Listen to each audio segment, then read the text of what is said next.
phết nhiều cái nở ra lòng mặt thi ó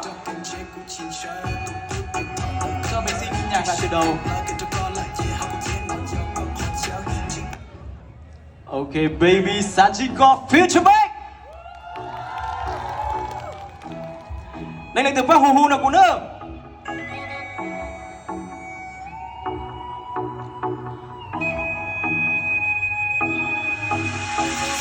Baby yêu xa tôi chỉ còn là sự mùa tao đến thế chỉ có phần nhau yeah yeah chỉ hơn là có đã chỉ một sát từ phút tiên chỉ biết vượt tao từ bên đi chờ yeah yeah nhất trong cái chết của chỉ chờ thuộc thằng đang khát khao khi sẽ khi là khi cho con là gì học không thể nói do con họ chờ chỉ có ít bia không có lý đã tìm được một cái do cái đi xa chỉ có yếu tạm thôi chỉ hận thở nó trao ok nhau chỉ có chung một sẽ chỉ không bắt tôi mê tôi kế để ta xuống xin đến giờ muốn lý ra rồi nhau sẽ chán và đi xa khi ta hát nó bao nhiêu chia cho lịch cả nó cứ trong chia đi cái bây giờ luôn chỉ đang cố nhìn ra thôi luôn bây giờ luôn đi cả nó cũng được cháu một gì bây giờ xoay nhà cho nó có gì của chị cả muốn sao chỉวันนี้muốn love đi còn ở giấc mơ lên còn thơ baby có sao tình mình tí lo chỉ ta nói yeah chỉ cú sư mơ baby có sao mình sẽ lo gì khi mà say cú sư mơ hai đứa con thì muốn chân chạy cho các conคิดเรากูคิดแต่ก่อนผมว่าฉันฉันเรากูđi chọn chân giờจะก็โอเคย้อนส่วนรู้ที่เจ้าลีนี่ก็ร้องเพลงของเกาหลีเต้นแต่มองที่สาวลีเชยอยู่บ่อยู่เชยชอบแค่ก็ละตอกกันเชยทุกที่ตรงก่อนชกของเก่งก็คือลองดูยังก็อีเชย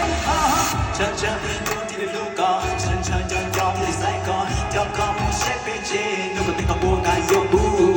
วันนี้เราชวนกันจะซื้อละยังก่อนลูกกูจะจ้าลองพักก่อนลูกเชื่อก่อนก็เองกูมันต้องไปเชยให้ก่อนที่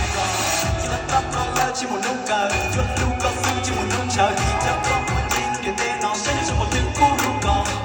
ก็ยังทำลูกก็สร้างดาวเพื่อให้เราลูกให้เราบ้อนนอนสร้างก่อนที่ดูแต่ก็ให้เราพูดถึงกับตัวเองก่อนสิโอ้ยสุดรู้ที่สาวลีนี่ก็ร้องเพลงของเขาลีเพลงแล้วดังมองที่สาวลีเชยอยู่บ้านอยู่เชยยอมกินตาแล้วก็เป็นเชยทุกอย่างต้องชอบของต้องตื้อร้องดูยกของอีเชย다시 나보다 우다보아 yeah yeah 시하나 거라치 왔었던 구들 진지 빌보다 두미는 좀 yeah yeah 눈에가 너지 뭔가 여유와 자녀 섞여 내 멋들로 구독해서 yeah yeah 전화면 나고 이샤 거도 숨이야 깨달은 내 배차로 동너치며 có ok sự muốn chỉ sao đi đây có lòng bên lòng khó liên hệ nó đã mong mỏi chỉ sao đi chế nhưng bao nhiêu chế trong kia có là tóc bên chế trong kia trong con sông con kia có mong tu yêu không ý chế